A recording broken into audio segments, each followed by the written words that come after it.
প্রথমে যে গুরুত্বপূর্ণ খবর নজর রাখবো, ওড়িশা হাইকোর্টের প্রধান বিচারপতি হচ্ছেন কলকাতা হাইকোর্টের বিচারপতি হরিশ ট্যান্ডন। ওড়িশা হাইকোর্টের বর্তমান প্রধান বিচারপতি জাস্টিস চক্রধারী শরণ সিং এবং 19 জানুয়ারি অবসর নিয়েছেন। ফলে বর্তমানে ওড়িশা হাইকোর্টের প্রধান বিচারপতির পদ ফাঁকা রয়েছে।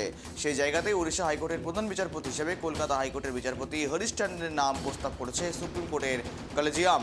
2010 সালে 13 এপ্রিল কলকাতা হাইকোর্টের বিচারপতি হিসেবে নিয়োগ হন জাস্টিস হরিশ ট্যান্ডন।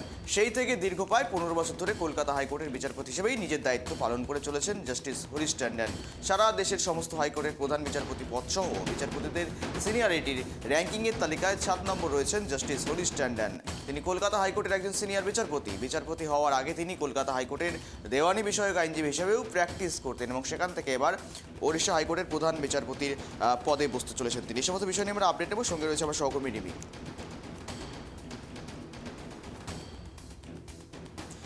ওড়িশা হাইকোর্টের এবার প্রধান বিচারপতি হচ্ছেন হরিশ ট্যান্ডন, এমনটাই নাম প্রস্তাব করা হয়েছে। এই সমস্ত বিষয়ে তোমার কাছে আপডেট কি রয়েছে?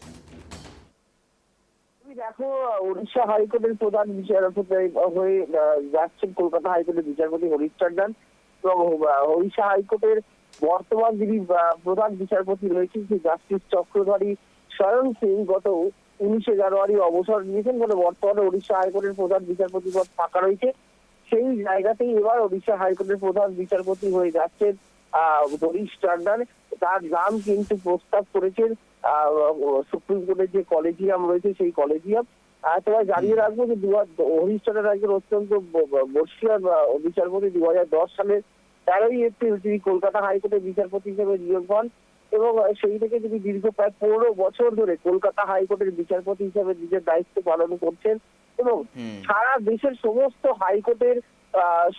হাইকোর্টের প্রধান বিচারপতি সহ অন্যান্য বিচারপতিদের সিনিয়রিটি র্যাঙ্কিং সেই তালিকাতে সারা দেশের মধ্যে 7 নম্বরে রয়েছেন হরিশ ট্যান্ডন এবং তিনি কলকাতা হাইকোর্টের সিনিয়র বিচারপতি এবং তিনি এই বিচারপতি হওয়ার আগে তোমায় বলে রাখবো সিভিল ম্যাটারের ওপর এই কলকাতা হাইকোর্টেই কিন্তু সিভিল ম্যাটারের আইনজীবী হিসেবে প্র্যাকটিস করেছেন এবং তার যে এই বিশাল অভিজ্ঞতা সেই অভিজ্ঞতাকে মাথায় রেখেই কিন্তু সুপ্রিম কোর্টের যে কলেজিয়াম সেই কলেজিয়াম তাকে উড়িষ্যা হাইকোর্টের প্রধান বিচারপতি করার জন্য যোগ্য হিসেবে মনে করছে।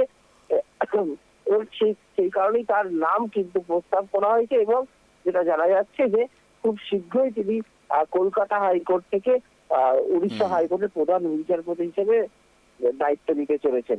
গৌরব, বেশ, ধন্যবাদ রিমিক সঙ্গে থাকার জন্য।